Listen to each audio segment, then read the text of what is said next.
오늘 시간 여러분의 발걸음 복되어서 2층 그리고 3층 영상으로 예배드리는 모든 성도들에게 크신 은혜가 임하길 주의 이름으로 축원합니다.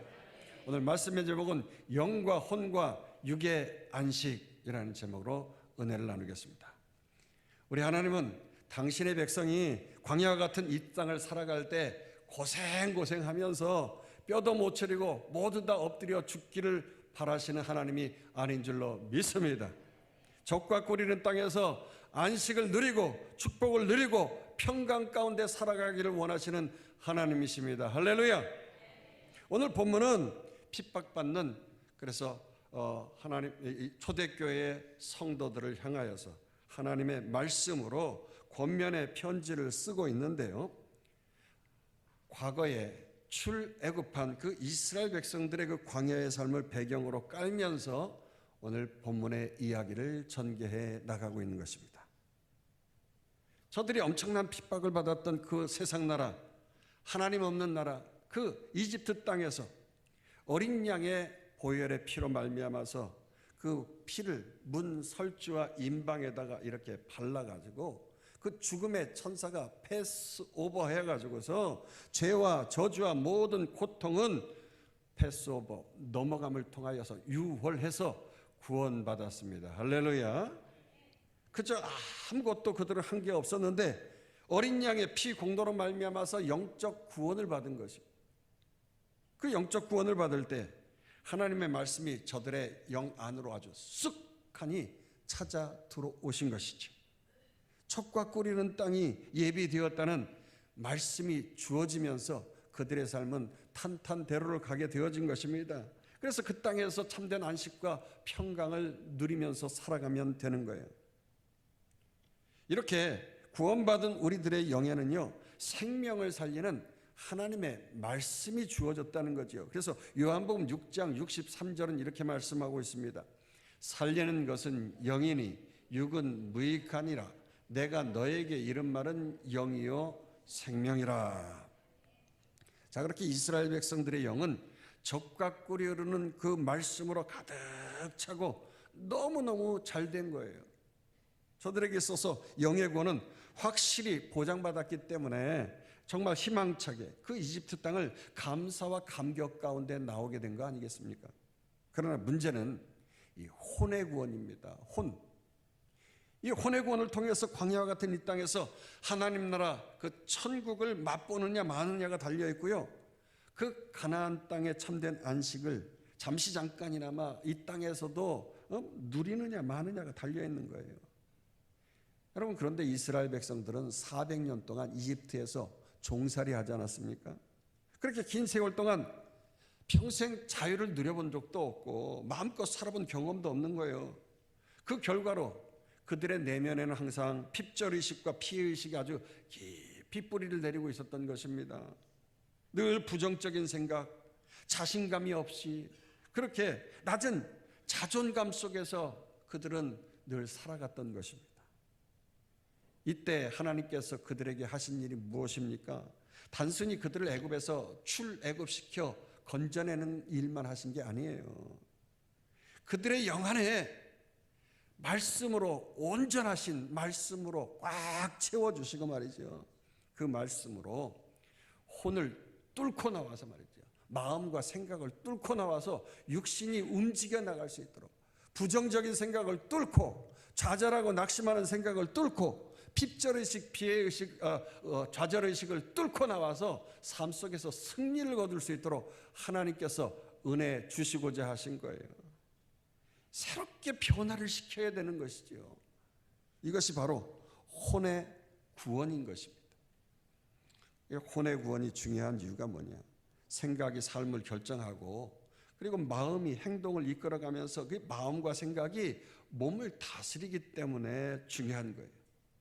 그러므로 내 영 안에 주어진 이 하나님의 말씀으로 온전히 통치받고 다스림받는 그 혼의 구원을 통해서 마침내 육의 구원이 이루어지면 이 땅에서 잘되고 형통하게 되어지는, 그래서 강건해지는 그 축복의 은혜를 맛보게 되어지는 줄로 믿습니다.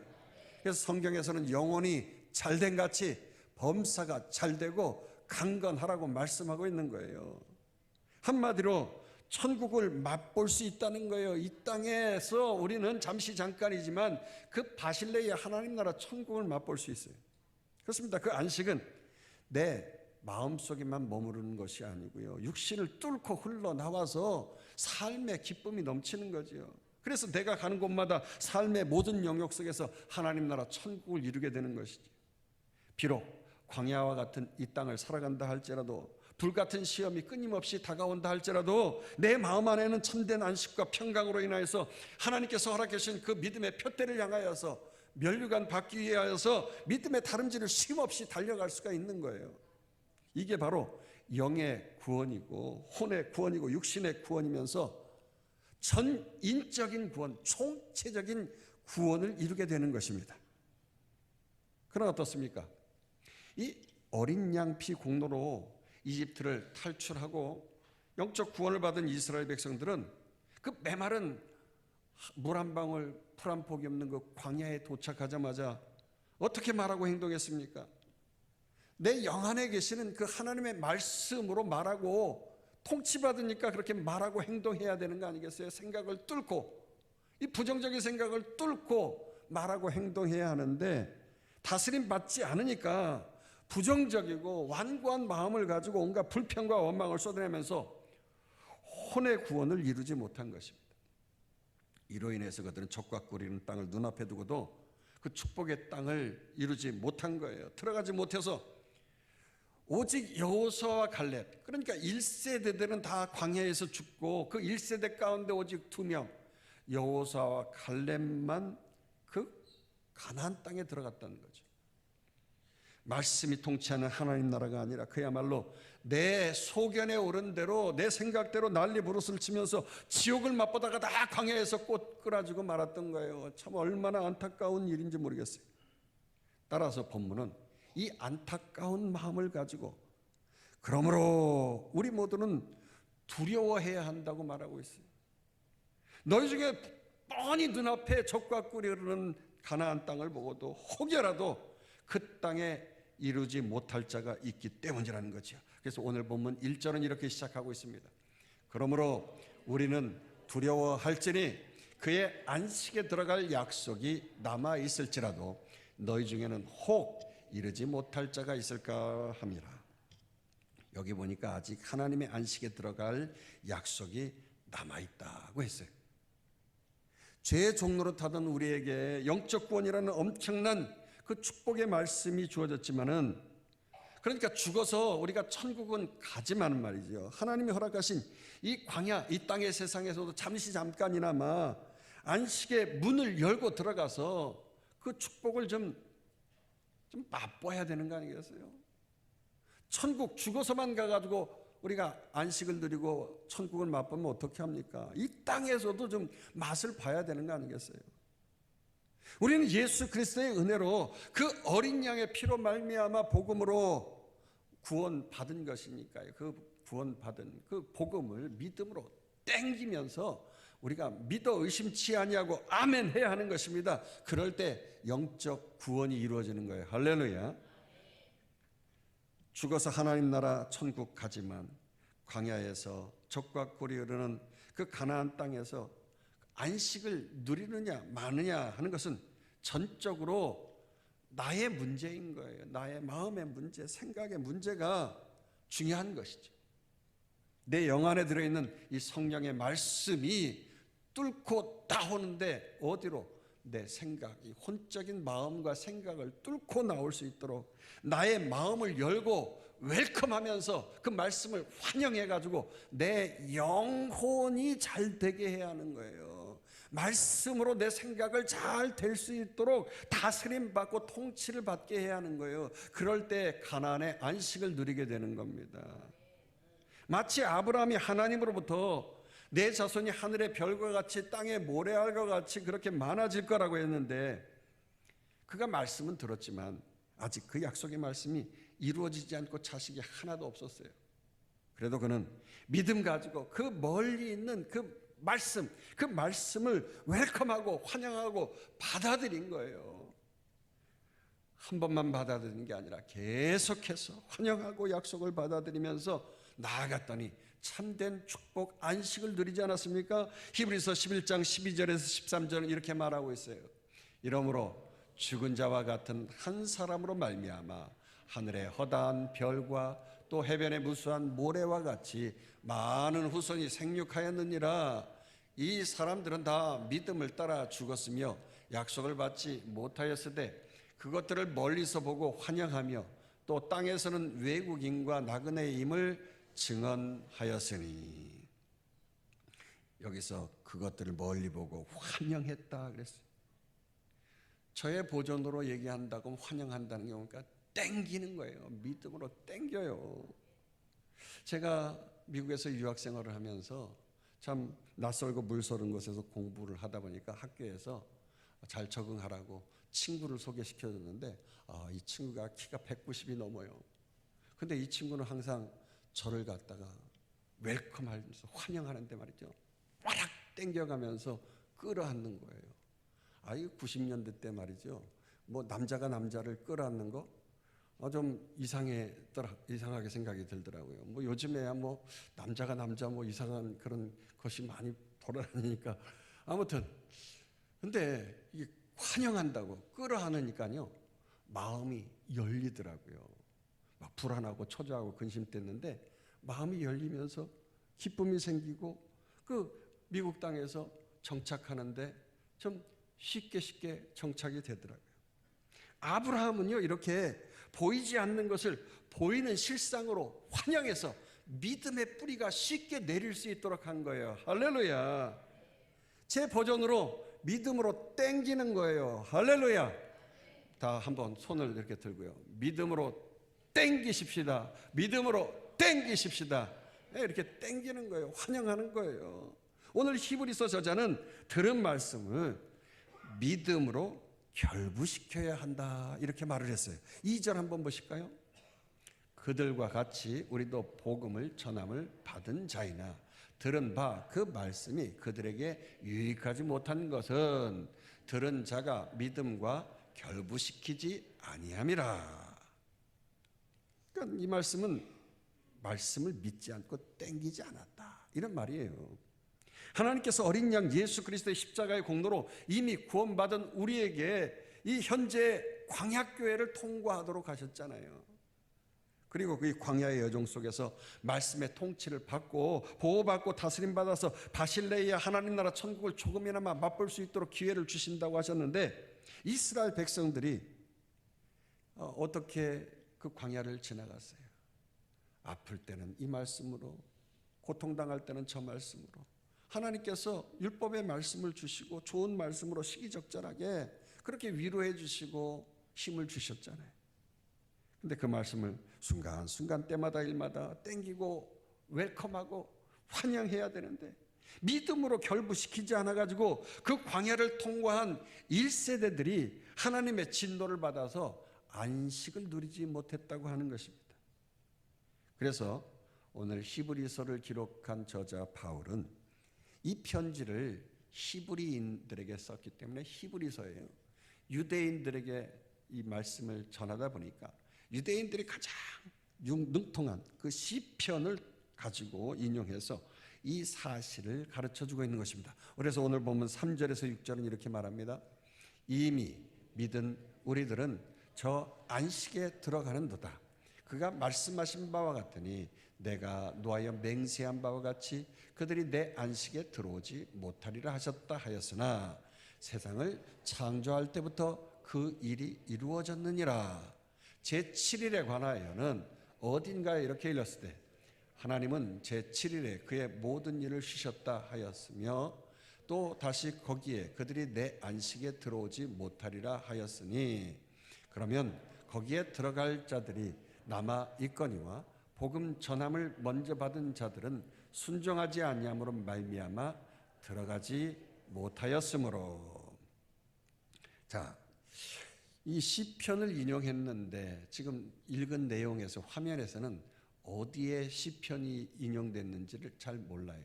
그러나 여러분의 성경을 보면 대부분이 이렇게 칸으로 꽉 찾아서 이렇게 써 있다가 홀쭉하게 갑자기 들어간 부분이 있어요. 그 부분이 바로 인용한 부분이라는 거지요. 그렇습니다. 하나님은 결코 당신의 백성에게 노하시는 분이 아니에요. 그럼에도 불구하고 하나님이 이렇게 노하여 맹세하셨다, 이렇게 표현한 것은 우리 인간의 생각하는 그 감정을 표출하는, 그 분노를 그렇게 표출하는 그러한 것이 아니라는 것이죠. 하나님의 거룩한 성품은 결코 이렇게 말씀에 불순종하고 믿지 않는 심령과 함께 공존할 수 없다는 거예요.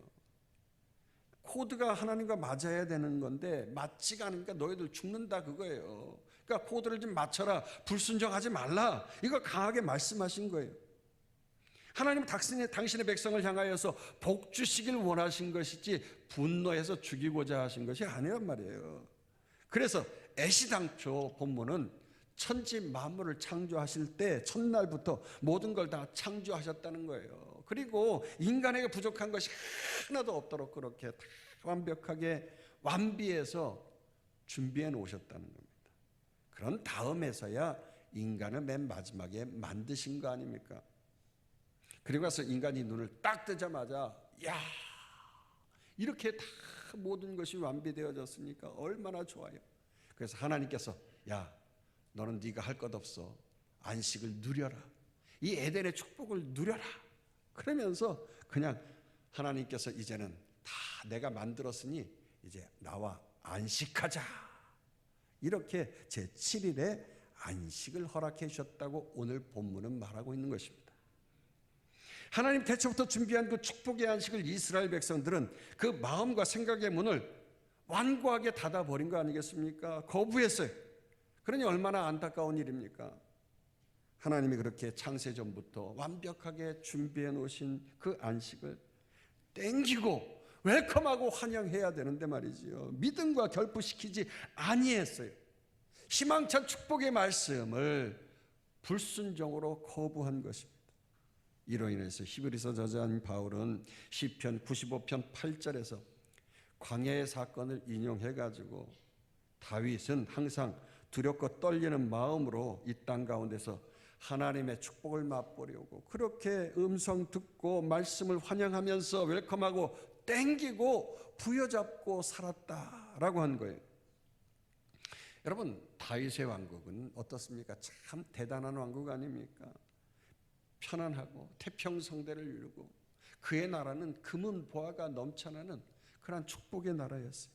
그러다 보니까 사람들이 오늘날까지도 입에 침이 마르도록 말이에요. 그렇게 칭찬이 끊이지 않는 정말 찬란했던 왕국인데, 그럼에도 불구하고 마리아 바른 말이지 그 나라에는 참된 안식이 없었어요. 참된 안식이 없었어요. 다윗의 왕국처럼 말 많고 탈이 많은 그런 왕국이 또 어디 있겠어요? 그냥 수없는 사람들의 배신과 시기와 질투와 조롱이 끊임없이 찾아오는 나라가 다윗의 왕국이었어요.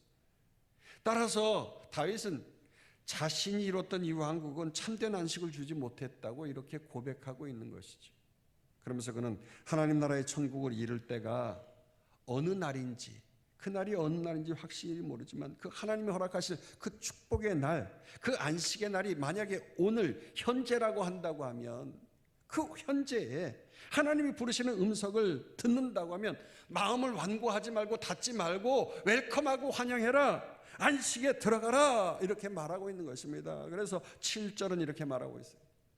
오랜 후에 다윗의 글에 다시 어느 날을 정하여 오늘이라고 미리 이같이 일렀을 때 오늘 너희가 그의 음성을 듣거든 너희 마음을 완고하게 하지 말라 하였나니. 여러분, 어디 다윗만 이렇게 안식을 누리고 부단히 누리고자 해서 부단히 노력했습니까? 아니잖아요. 지금 이스라엘 백성들은 적과 꾸리는 가나안 땅을 향하여 갈 때 그를 인도한 사람이 누굽니까? 여호수아 아니겠어요? 여호수아가 아무리 강하고 담대한 그 제2세대 차세대 리더라고 할지라도 이 세들과 그 가나안 땅에 들어갔을 때 정복 전쟁을 해야 했잖아요. 땅을 분배받으면서 누구는 많이 줬네, 누구는 적은 땅을 줬네 하면서 신경전을 벌이지 않나요? 온갖 삶의 구원을 이루면서 안식을 누리기 위하여서 그 부단히 또 애쓰는 불완전한 수고해야 얻어야 할 땅이었던 것입니다. 그러니까 그 땅은 잠시 잠깐 있다 사라질 그런 이 땅의 안식일 뿐이었지. 한마디로 다윗과 여호수아가 이 땅에서 이뤘던 안식은 앞으로 장차 찾아올 영원한 안식의 모델이고 그림자와 같은 것이었어요. 진짜 안식은 천국에 따로 있는 거예요.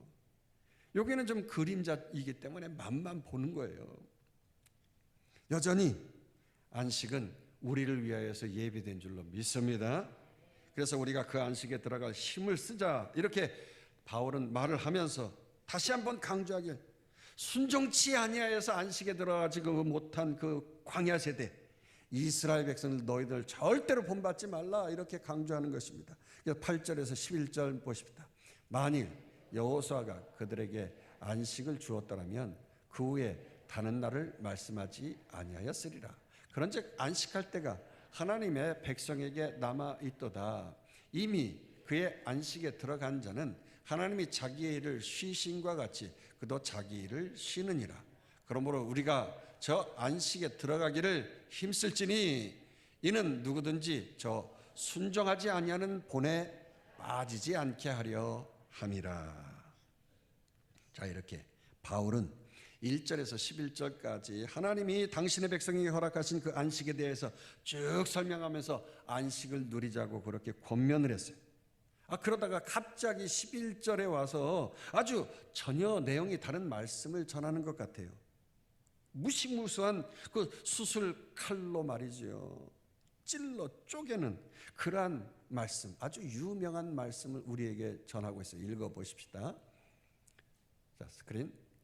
하나님의 말씀은 살아있고 활력이 있어 좌우의 날선 어떤 검보다도 예리하여 혼과 영과 및 관절과 골수를 찔러 쪼개기까지 하며 또 마음의 생각과 뜻을 판단하나니. 그렇습니다. 이스라엘 백성들이 적과 꾸리는 축복의 가나안 땅에 들어가서 안식하지 못하는 이유는 겉으로 볼 때는 환경 때문인 것 같습니다만 아니에요. 그 땅의 견고한 성읍 때문에 저들이 그 성읍을 누리지 못한 것도 아니고요. 그 땅에 안악자손 거인이 있어서 안식을 누리지 못한 것도 아니고요. 수없이 전쟁을 치러서 안식을 누리지 못한 것도 아닌 거예요. 그냥 겉으로 드러나는 상황과 형편과 처지 때문에 안식을 누리지 못한 게 아니라 그들의 이 마음과 생각 속에 깊이 숨겨진 바로 불신앙, 그 불신앙 때문에 그런 거예요. 따라서 저들 영안에는 이미 임재하고 있는 성령의 말씀, 성령의 검으로 저들의 혼을 대대적으로 찔러 쪼개면서 수술하라고 그렇게 말씀하고 있는 거예요. 너의 마음, 완고한 마음, 그 생각, 그것을 찔러 쪼개면서 드디어 영안에 있는 말씀이 혼으로 흘러나오면서 영혼이 그렇게 잘 하나가 되어서 말씀의 통치를 받고 다스림 받게 되어지면 영혼이 잘 되어지는 거예요. 그래서 성경에서는 2분설도 있고 3분설도 있어요. 인간의 몸이 영혼과 육이 있고요, 영혼, 육 세 개로 나눠지는 3분설도 있어요. 그러나 다 같은 말이에요. 맞는 말이에요. 무슨 말이냐? 말씀이 영 안에 이미 완벽하게 주어졌는데 내 견고한 진을, 생각을, 이 혼적인 것이 막고 있는데 그 말씀이 그래서 혼을 뚫고 나와야 되는데 뚫고 나오지 못하는데 마음 문을 열고 말이죠, 그 말씀으로 수술을 받는 순간 영혼이 잘 되어지는 거예요. 이 영혼이라고 하는 것이 2분설. 그러니까 이게 구분되어지면 3분설 그런 거예요. 이것 가지고 교단으로 갈라지고 싸우고 그럴 필요도 없어요.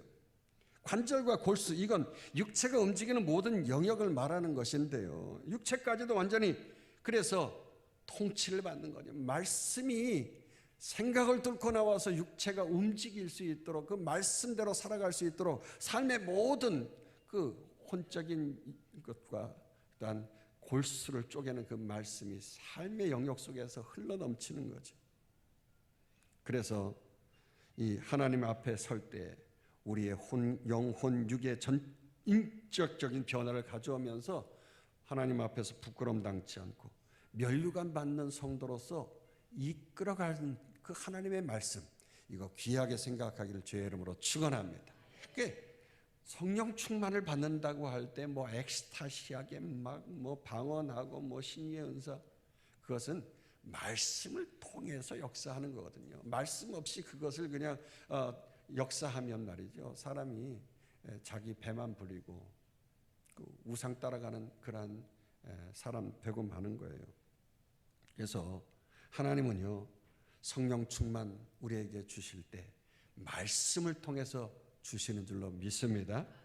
그래서 이 하나님의 말씀은 죽은 말씀이 아니라 나를 살리는 말씀이에요.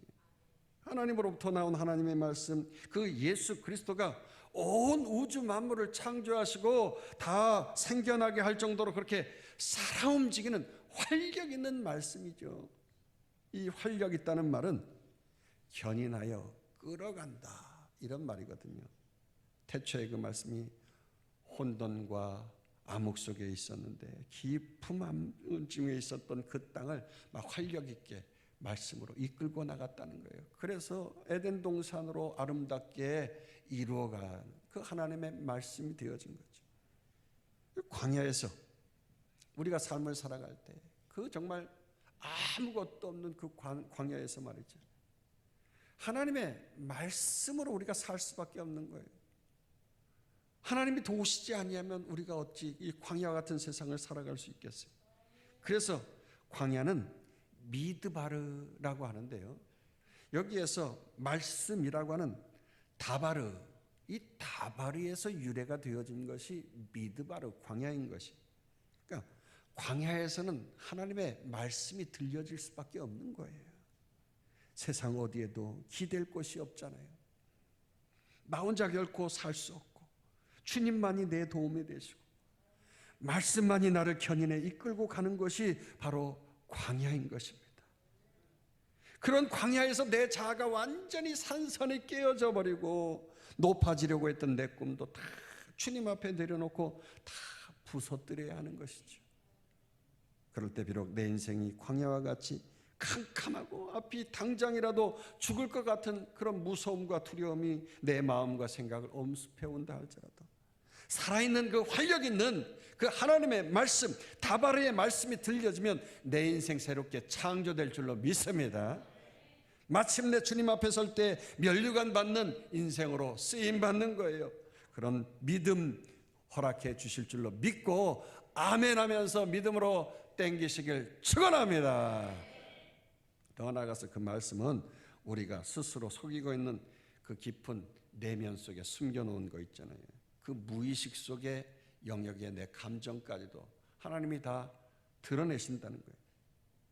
내가 혹여 바리새인처럼 참된 신앙인인 척, 믿음 좋은 척 열심을 다하지만 그 내면의 속에서는 무슨 동기로 그렇게 하고 있는지, 내 의로 가득 차가지고 내가 존경받기 위해서 그렇게 하고 있는지, 외식 떨고 있는지, 그거 다 정확하게 하나님은 다 발가벗기시면서 판단하신다는 거예요. 그래서 13절은 이렇게 말씀하고 있습니다. 지으신 것이 하나도 그 앞에 나타나지 않음이 없고 우리의 결산을 받으실 이의 눈앞에 만물이 벌거벗은 것 같이 드러나느니라. 벌거벗은 것 같이 드러난다고 했어요. 하나님 앞에서 모두 다 예외 없이 우리가 서면서 결산할 때가 오는 거예요. 그때 나의 마음과 생각과 뜻이 다 벌거벗은 것처럼 드러난다는 거지. 내가 무슨 저희로 무슨 동기로 그렇게 열심히 신앙생활했는지 다 드러내기 때문에 우리가 부끄러움 당치 아니하도록 그렇게 하나님 앞에서 뱀마의 시상대 앞에 서게 되어질 때인데 부끄러운 구원받는 자가 있을 거예요. 그럴 때는 너무 아쉬우니까 하나님께서 야, 너 개털모자라도 써라. 부끄럽지 않게 그렇게 개털모자 그거 씌워 주실 거고요. 뭐 성경에는 없어요. 개털모자라는 말. 그러나 정말 믿음으로 순수하게 꼼수 깔지 아니하고 하나님만 오직 바라보면서 신앙생활하는 사람들에게는 충성의 면류관, 영광의 면류관, 금면류관 씌워주실 줄로 믿습니다.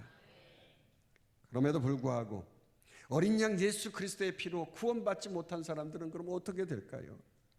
죄 많은 세상에서 하나님 없이 육신의 정욕, 안목의 정욕, 이성의 사랑에 취해가지고 그렇게 먹고 마시고 시집가고 장가가는 그것만 골똘하는 자들은 하나님 앞에서 서는 날 다 발가벗김을 당할 터인데 온갖 죄가 드러나고 자신이 보호할 수 있는 보호막이 다 벗어진다는 그런 거 아니겠어요? 그러니 얼마나 두려워서 떠는지 모르는 거예요. 그래가지고 그들은 산아 나를 덮쳐라, 바위야 나를 깔아뭉개버리라 그러면서 두려우신 하나님의 얼굴 그 낯을 피할 수밖에 없어가지고 어디로 도망갈지 몰라가지고 차라리 자살해서 죽고 싶을 정도로 두려워 떨면서 지옥 불구덩이로 떨어져 버리고 마는 거죠. 따라서 만물이 벌거벗은 것처럼 되는 바로 그때 우리 모든 인간에게 필요한 것이 무엇입니까?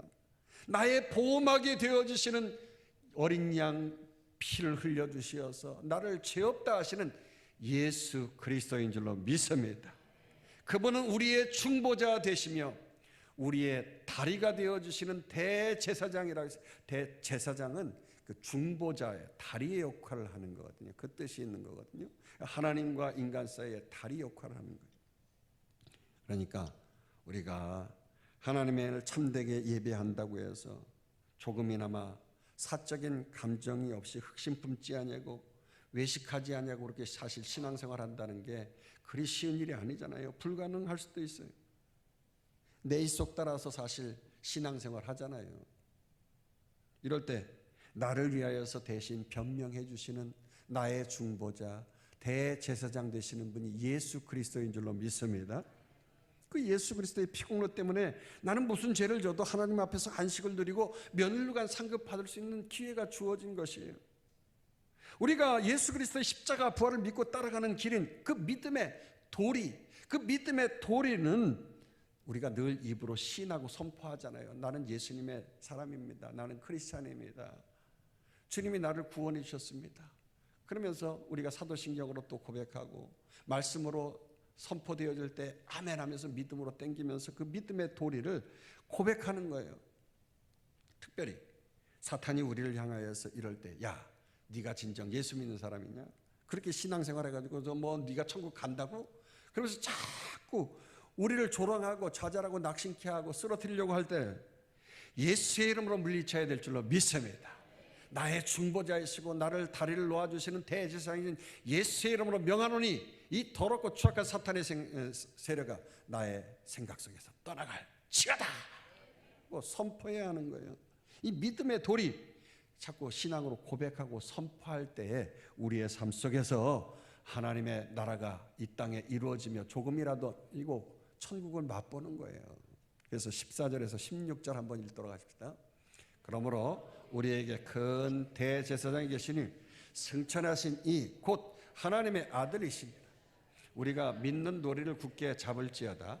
우리에게 있는 대제사장은 우리의 연약함을 동정하지 못하실 리가 아니요 모든 일에 우리와 똑같이 시험을 받으신 이로되 죄는 없으시니라. 그러므로 우리는 국률하심을 받고 때를 따라 돕는 은혜를 얻기 위하여 은혜의 보좌 앞에 담대히 나아갈 것이니라. 그렇습니다. 우리는 인간이기 때문에 믿음으로 하나님의 말씀 앞에 온전히 살아가기에 한계가 있고 힘들어요. 그러나 우리의 대제사장 되신 예수 그리스도가 계시기 때문에 그분이 우리의 연약함을 잘 아시기 때문에 우리를 동정하실 뿐 아니라 몸소 체휼하신 것입니다. 체험하시면서 불쌍하다고 긍휼히 여겨주셨다는 거예요.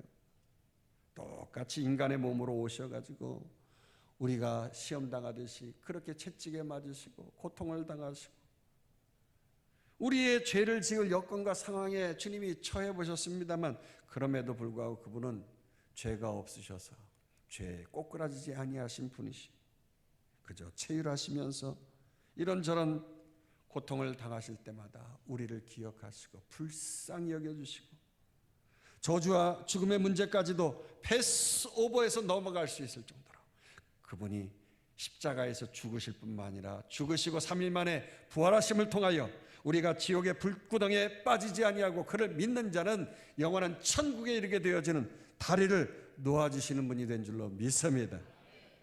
인생의 가장 큰 문제인 죽음의 문제 이거 패스오버해서 6월에서 해결해 주셨으니까 여러분 우리의 인생의 어떠한 문제 가운데 가장 큰 문제가 있는데 그게 죽음의 문제 아니에요. 그 죽음의 문제까지도 해결해 주셨으니 이 땅에서 그것 밑에 있는 어떠한 문제들은 다 해결받을 수 있다는 거예요. 그러니까 하나님 앞에서 하나님이신 그 구원자이신 예수 그리스도 앞에서 나를 불쌍히 여겨달라고 납작 엎드리게 하면 16절 말씀대로 이런 때 저런 때 때를 따라 돕는 은혜가 있다는 거예요. 때를 따라 돕는 은혜. 여기서 때를 따라 돕는 은혜라고 했는데 이 은혜를 받는 때, 타이밍이 중요하다는 거예요. 죄악된 우리는 주님 앞에 기도하며 엎드릴 때 내 욕심 따라서 기도하고 내가 원하는 때, 내가 필요한 때 그거 달라고 그렇게 엎드리면서 기도하잖아요. 여러분, 근데 이게 우상숭배하는 사람들과 같은 모습이지 않습니까? 우상숭배하는 사람들은 어떻게 숭배해요? 비나이다, 비나이다 하면서 비는데 딱 두 가지만 빌잖아요. 어떠한 걸 빌어요? 하나는 내 욕심을 채워달라는 거고요. 또 하나는 내 미래야 뭐 병들까 사건 상하 당할까 앞길이 두려우니까 이거 해결하달라 이런 거 아니겠어요? 그러니까 내 욕심 내 두려움 이거 해결만 되면 그냥 뒤도 안 돌아보고 말이죠. 그냥 돌아서는 게 그 세상 사람들이죠. 그 세상의 우상을 섬기는 사람들이요 어떻게 합니까? 그 우상에게 가가지고서 뭐 아름다운 관계를 맺거나 그 우상을 소개해준 무당에게 가서 좋은 관계를 계속 맺으면서 뭐 교제하고 그러지 않잖아요. 내가 너 돈 줬으니까 나한테 그거 달라고 하는 거예요. 받고 나면 그 축복 받고 나면 내가 장땡이다 그래가지고서 내 욕심만 내 두려움만 그냥 해결되면 끝나는 거예요. 그러나 여러분, 우리가 믿는 하나님은요 그렇게 우상 섬기듯이 그렇게 섬겨서는 절대 안 되는 분인 거예요. 하나님은 우리와 함께 교제하기를 원하시는 분이에요. 그러기에 기도할 때도 내 뜻대로 이루어지기를 원하는 기도가 아니라 하나님, 나는 하나님 없이 못 살아요. 하나님, 하나님의 때에 돕는 때를 따라서 나를 도와주셔야 됩니다. 우리 예수님도 그래서 마지막 십자가에 못 박혀 돌아가시 전에 기도하실 때 내 뜻대로 마옵시고 아버지의 뜻대로 되기를 원합니다. 우리에게 그런 기도의 모범을 보여주셨잖아요. 하나님의 선하신 때를 따라서 돕는 은혜를 달라고 말씀하셨어요. 그러므로 여기서 말하는 선하신 때는 타이밍을 말하는데 이걸 헬라어로 유카이온이라고 해요. 유라고 하는 것은 좋다라는 말이에요. 미국 사람들이 아이 이름을 지을 때 유진이라고 이름을 많이 줘요. 그래서 길을 가다가 유진하고 이렇게 부르면 말이죠, 서로들 내 이름 부르라고 뒤를 돌아볼 정도로 그렇게 유진이라는 이름이 많아요. 그런데 여기에서 유라고 하는 것은 좋다라는 거죠. 진은 DNA 걸 얘기하는 거예요. 뭐 혈통, 출신 성분 말이에요. 그러니까 출신이 좋다, 유진 이런 이름이 그 뜻이에요. 유카이오는 유와 카이로스가 합쳐진 단어예요. 카이로스는 하나님의 시간인데 유는 좋다는 뜻이니까 주님의 좋은 시간에 이루어달라 이렇게 우리가 기도해야 한다는 것입니다. 그러므로 진정한 기도는 내 욕심을 내려놓고 하나님의 말씀으로 나를 변화시키고 그 말씀으로 동행하면서 그렇게 유카이온 가장 좋은 하나님의 때 나에게 가장 좋은 것을 주실 줄 믿고 믿음으로 땡기고 기도하면서 은혜의 보좌 앞에 담대하게 나아가면 되는 거예요. 할렐루야. 그런데 우리가 기도할 때 하나님 앞에서 이 기도가 들어질까? 뭐 하나님을 스크루지 영감처럼 그렇게 생각하면서 말이죠. 이것저것 따져서 과연 이거 들어주실래나? 불안처적 근심 그렇게 생각하지 말라는 거죠. 그냥 은혜의 보좌 앞에 그냥 담대히 나아가라는 거예요. 그저 담대히 나가서 하나님 좀 주세요, 좀 달라니까요. 아이들이 땡깡 필 때 그냥 부모가 어쩔 수 없이 주잖아요. 어린아이 같은 신앙으로 믿음 가지고 간구하고 담대히 나아가면 가장 좋은 때 가장 좋은 곳으로 앵겨 주실 줄로 믿습니다. 이렇게 우리의 영과 혼과 육을 온전히 하나님 앞에서 기도하며 교제하며 이번 한 주간 동안도 주님 앞에서 때를 따라 돕는 은혜를 체험하면서 살아가는 우리와 우리의 자녀 되길 주의 이름으로 축원합니다. 축원합니다. 축원합니다.